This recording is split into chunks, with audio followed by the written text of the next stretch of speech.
నీకు కోటితో కోడితో వెన్నకాలంటే నా ఇంటి ఎందులో కోడి వేల పరివర్తనలు ఉన్నాయి. ఆ పరివర్తన చేస్తేనే నీకు గోటితో కోడితో వెన్న పెట్టేస్తా. నాకు కావలసిన కాస్త గోరతల కోసం నా ప్రాణం కదా సరే మీరు చెప్పిన పని పట్టం చేయగలరు తల్లి. వసాయ్ మరి నేను ఉండే అద్దాల మీద అలిగి పూసి ముగ్గులు వేయాలి. మీ మామ ఉండే కొత్త సామి అలిగి పూసి రంగులు వేయాలి. ఇంటికి 200 గడవ, ముంటికి 300 గడవ, నగిరికి 200 గడవ, 90 గడవలు, 600 ఆవుల పేడ ఎత్తాలి, 10 వందల పొదల పేడ నూకాలి. ఎండిన గడ్డి 7 మోపులు, పచ్చడి గడ్డి 10 మోపులు, ఎండిన గడ్డి 10 మోపులు. వసాయ్ ఇంతకు మించి పొద్దున్నే సరే కదిరి పుట్టడి జొన్నల కలబోసి రాసి మోసి అక్కడ పెట్టాను. 7 మనలు ఉప్పు రోకలు ఉంది. ఆ రోకలు ఎత్తల్లా, ఆ జొన్నలు దంచల్లా, పిండొక పక్క నూకొక పక్క చెయ్యాలి. ఈ పని బాటలను చేస్తే నీకు గోడితో గోడితో వెన్న పెట్టల్లా వద్దా లేదనేది ఆలోచిస్తా. ముందా పని బాట చెయ్యి.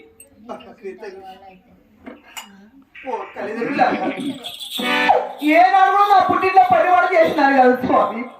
600 ఆవుల పేడ, 7 నెలల పేడ, ఇంటికి నీళ్లు తెచ్చి 3 నీళ్ళు తెచ్చి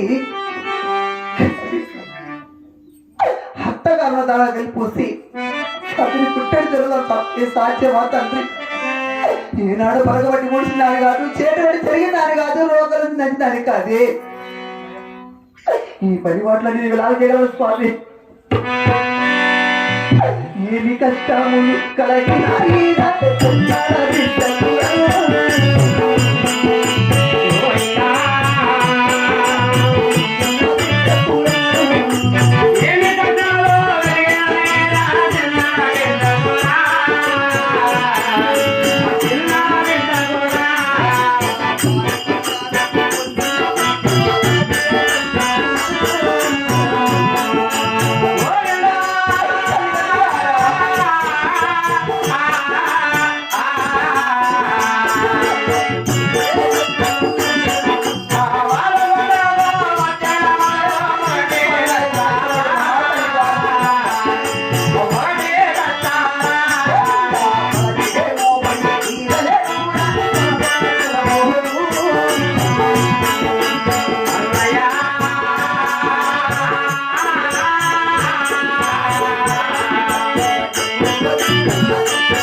చిన్నమ్మ గారి యొక్క భక్తురాలు కదిరి పుట్టడు జొన్న దంచలేక బయట